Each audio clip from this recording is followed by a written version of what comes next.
طبعا يا جماعة، لأول مرة بدي أعبر بيتي من سنة ونص. بسم الله الرحمن الرحيم. طبعا ما فيش شباب. بسم الله الرحمن الرحيم. بسم الله الرحمن الرحيم. طبعا هذا الصالون، صالون الكنب. في كنب طاولة صفرة بلهت من الدرج. هذا المطبخ، هذا حمام.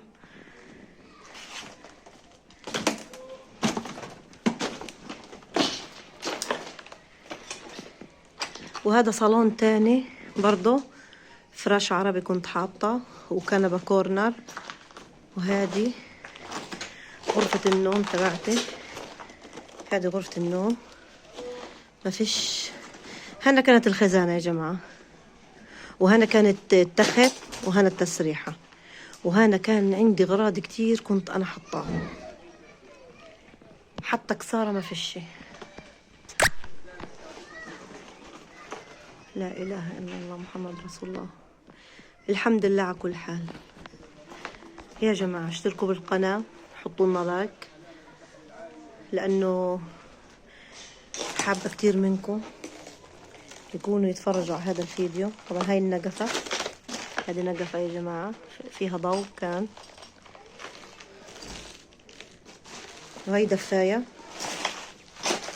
هاي كمان دفاية. وهي البرندة، البرندة فيش. طبعا العمارة كلها محروقة حرق. وهذا طبعا فرن وغاز. هذا مكيف، وهذا تاع الدش للشاشة. وهي الكانون، ما شاء الله اورجيكم كمان. وهي المكان اللي انا كنت دائما احب اشرب فنجان القهوة واصور الاطلالة هذه.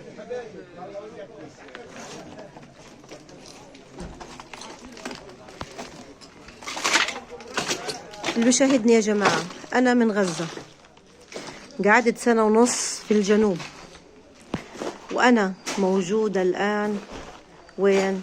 في الشمال. صح كل اشي راح، وان شاء الله كل اشي هذا حيتعمر. الصالون هذا برضه. اشتركوا في قناتي، قناة ام يزن وبناتها من غزة يا جماعة. ام يزن وبناتها من غزة. وهذه غرفة بناتي، هذه غرفة بناتي. طبعا انا الغرف عندي يا جماعة كبار، عن 2. الغرف عن 2. هذه غرف. طبعا كانت الخزانة تاعت بناتي هنا، وكان هنا كل واحدة إلها تخت، غير الفرشات اللي هان، غير اللهم صل على سيدنا محمد، المكتب، الجزامة، المراية محطوطة. طبعا ما في لا شباك ولا ألمنيو، بس الحديد هذا كله محروق حرق. يعني مش عارف. المطبخ، طيب المطبخ أورجيكم إياه.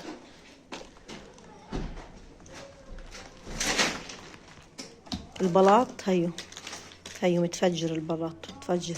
مش عارف ايش عاملين فيها، ولا ايش احنا عملنا فيها. ايش زمنا احنا نتشرد سنة ونص، سنة و4 شهور عشان الاقي انا اللي شفته هذا.